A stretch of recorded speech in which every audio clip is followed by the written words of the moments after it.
1975 সালের 15ই আগস্ট বাংলার মাটিতেও জাতির পিতা বঙ্গবন্ধু শেখ মুজিবুর রহমানকে সপরিবারে হত্যা করে আরেক কারবালা বাংলার মাটিতে সৃষ্টি হয়েছিল।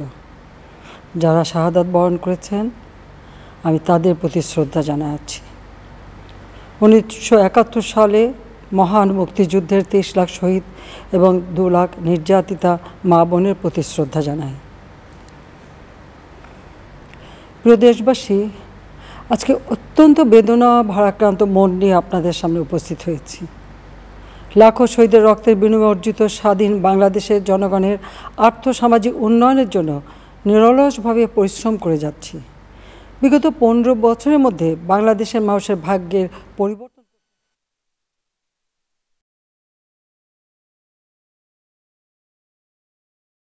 ব্যবহার এবং মানুষের মৌলিক চাহিদা পূরণ করতে অন্ন, বস্ত্র, বাসস্থান, চিকিৎসা, শিক্ষার ব্যবস্থা করে জনগণকে উন্নত জীবন দেওয়ার যাত্রা শুরু করেছি। অনেক সাফল্য অর্জন করেছি। বাংলাদেশকে বিশ্ব দরবারে একটা মর্যাদার আসনে অধিষ্ঠিত করতে সক্ষম হয়েছি। তারপরেও আমাদের আরও অনেক দূর যেতে হবে। বাংলাদেশের মানুষ যখন একটু স্বস্তি শান্তিতে ফিরে, যখন তাদের মাঝে এমন কোনো ঘটনা ঘটে যা অত্যন্ত বেদনাদায়ক। 2018 সালে ছাত্র সমাজের আন্দোলনে পরিপ্রেক্ষিতে সরকার সরকারি চাকরিতে কোটা প্রথা বাতিল করে একটা পরিপত্র জারি করে। পরবর্তীকালে মুক্তিযোদ্ধাদের পক্ষ থেকে কোটা বহাল রাখার পক্ষে উচ্চ আদালত 2018 সালে জারি করা সরকারের পরিপত্র বাতিল করে দেয়। সরকারের পক্ষ থেকে পরিপত্র বহাল রাখার জন্য সর্বোচ্চ আদালতে আপিল করা হয় এবং মহামান্য আদালত শুনানির দিন ধার্য করে। এ সময় ছাত্ররা কোটা সংস্কারের দাবি নিয়ে আবারও আন্দোলন শুরু করে। এই আন্দোলনের শুরু থেকেই সরকার যথেষ্ট ধৈর্য ও সহনশীলতা প্রদর্শন করেছে, বরং আন্দোলনকারীদের নিরাপত্তা নিশ্চিত করার ক্ষেত্রে পুলিশ সহযোগিতা করে। মহামান্য রাষ্ট্রপতির কাছে যখন আন্দোলনকারীরা স্মারকলিপি প্রদান করার ইচ্ছা প্রকাশ করে, সেক্ষেত্রে তাদের সুযোগ করে দেওয়া হয় এবং নিরাপত্তারও ব্যবস্থা নেওয়া হয়। অত্যন্ত পরিতাপের বিষয় হলো, কিছু মহল এই আন্দোলনের সুযোগটা নিয়ে অনাকাঙ্ক্ষিত উচ্চাবিলাস চরিতার্থ করার সুযোগ নিয়ে সন্ত্রাসী কর্মকাণ্ডে লিপ্ত হয়। এর ফলে এই কোমলমতি শিক্ষার্থীদের আন্দোলনকে ঘিরে যে সকল ঘটনা ঘটেছে তা খুবই বেদনাদায়ক ও দুঃখজনক। অহেতুক কতগুলি মূল্যবান জীবন ঝরে গেল।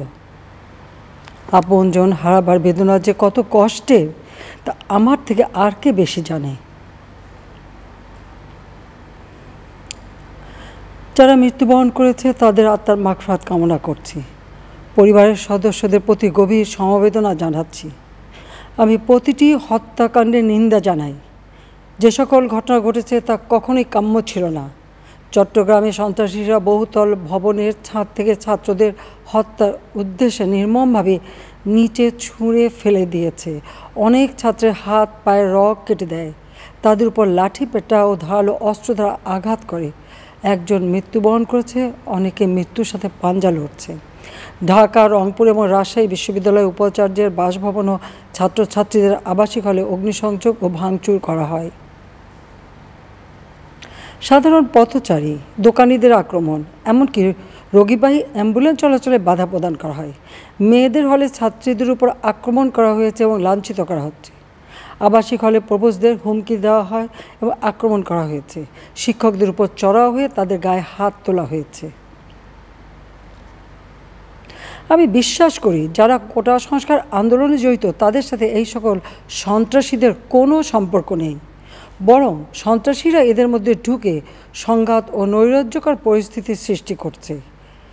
এই ধরনের ঘটনার সঙ্গে যারা জড়িত তাদের চিহ্নিত করে উপযুক্ত শাস্তির ব্যবস্থা করা হবে।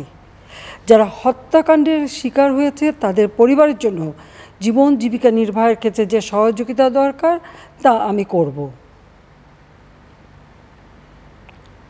আমি দ্ব্যর্থহীনভাবে ঘোষণা করছি, যারা হত্যাকাণ্ড, লুটপাট ও সন্ত্রাসী কর্মকাণ্ড চালিয়েছে, এরা যেই হোক না কেন তারা যেন উপযুক্ত শাস্তি পায় সে ব্যবস্থা নেওয়া হবে। আমি আরও ঘোষণা করছি, হত্যাকাণ্ড সহ যে সকল অনভিপ্রেত ঘটনা ঘটেছে সুষ্ঠু ও ন্যায় বিচারের স্বার্থে সে সকল বিষয়ে বিচার বিভাগীয় তদন্ত করা হবে। কাদের উস্কানিতে সংঘর্ষের সূত্রপাত হলো, কারা কোন উদ্দেশ্যে দেশকে একটি অরাজক পরিস্থিতির দিকে ঠেলে দিল তা তদন্ত করে বের করা হবে। আমি আন্দোলনরত কোমলমতি ছাত্রছাত্রীদের নিরাপত্তা নিয়ে অত্যন্ত উদ্বিগ্ন। এই সন্ত্রাসীরা যে কোনো সময় সংঘাতের পরিবেশ তৈরি করে তাদের ক্ষতি সাধন করতে পারে। তাই শিক্ষার্থীদের পিতা মাতা, অভিভাবক এবং শিক্ষকদের প্রতি আমার আবেদন, তারা যেন তাদের সন্তানদের নিরাপত্তার বিষয়ে সজাগ থাকেন। একই সাথে সকল শিক্ষা প্রতিষ্ঠানের ছাত্রছাত্রীদের নিরাপত্তার বিষয়টি বিশেষভাবে নজর রাখেন। সরকার হাইকোর্টের রায়ের বিরুদ্ধে সর্বোচ্চ আদালতে আপিল করেছে। আপিল আদালতে শুনানির দিন ধার্য করা হয়েছে। আদালত শিক্ষার্থীদের কোনো বক্তব্য থাকলে তা শোনার সুযোগ সৃষ্টি করে দিয়েছে।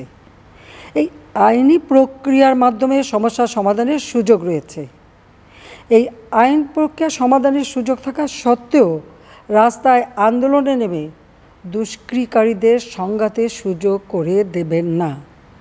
সর্বোচ্চ আদালতের রায় আসা পর্যন্ত ধৈর্য ধরে অপেক্ষা করার জন্য আমি সকলকে বিশেষভাবে অনুরোধ জানাচ্ছি।